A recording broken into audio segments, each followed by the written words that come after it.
Assalamualaikum warahmatullahi wabarakatuh.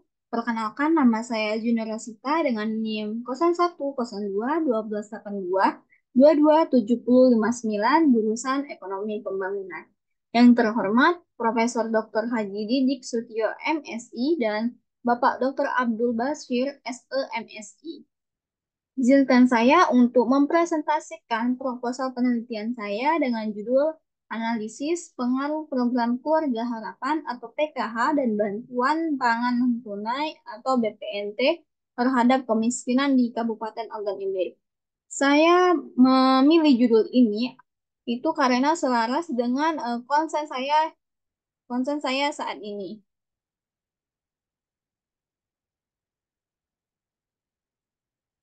Masuk ke latar belakang yang dimana kemiskinan itu masih menjadi tantangan besar yang harus dihadapi oleh negara-negara, terutama negara berkembang, termasuk Indonesia sendiri. Perlu diketahui, kemiskinan ini merupakan kondisi di mana seseorang itu tidak mampu dalam mencukupi berbagai kebutuhan, baik dari sandang, pangan, maupun papan. Jadi, berbagai program pemerintah yang kini telah berjalan untuk mengentas rantai pasokan kemiskinan ini, yaitu dengan melalui berbagai program, salah satunya itu program Keluarga Harapan atau PKH dan program Bantuan Pangan Non-Tunai atau BPNT. Pada program Keluarga Harapan yang diberikan kepada anak-anak itu diharapkan agar digunakan sebaik-baiknya hanya untuk keperluan kependidikan, bukan untuk hal-hal yang tidak berguna. Maka dari itu, peneliti itu sangat tertarik untuk meneliti pengaruh program Keluarga Harapan atau PKH dan Bantuan Pangan Non-Tunai atau BPNT terhadap kemiskinan.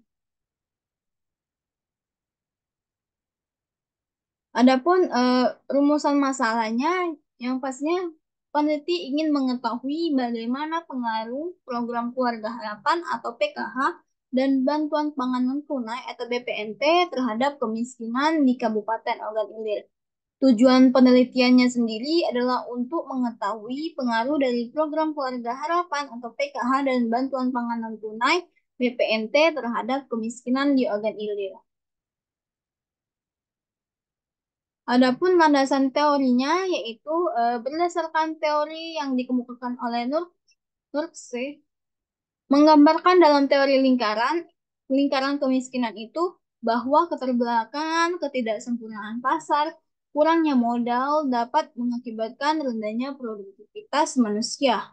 Rendahnya produktivitas manusia itu akan mengakibatkan rendahnya juga pendapatan yang diterima.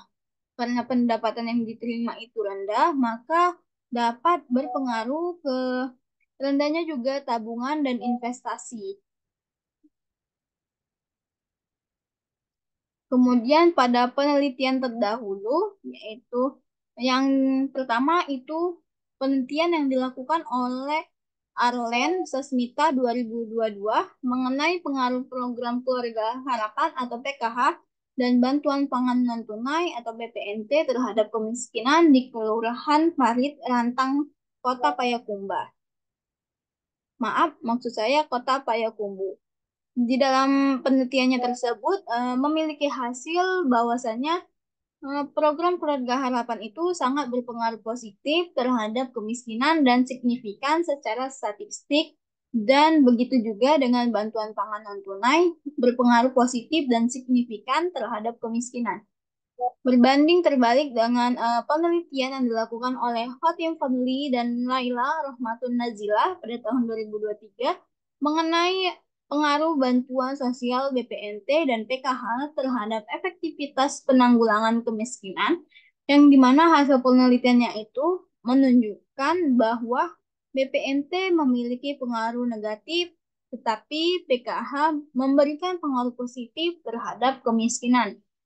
Kemudian dengan melakukan uji simultan yang dilakukan oleh kedua peneliti ini, maka PKH dan BPNT itu memiliki pengaruh yang signifikan terhadap pengentasan kemiskinan.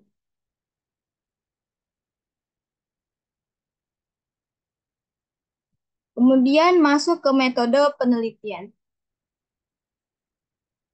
Adapun jenis penelitian yang saya ambil yaitu penelitian menggunakan jenis penelitian deskriptif kuantitatif.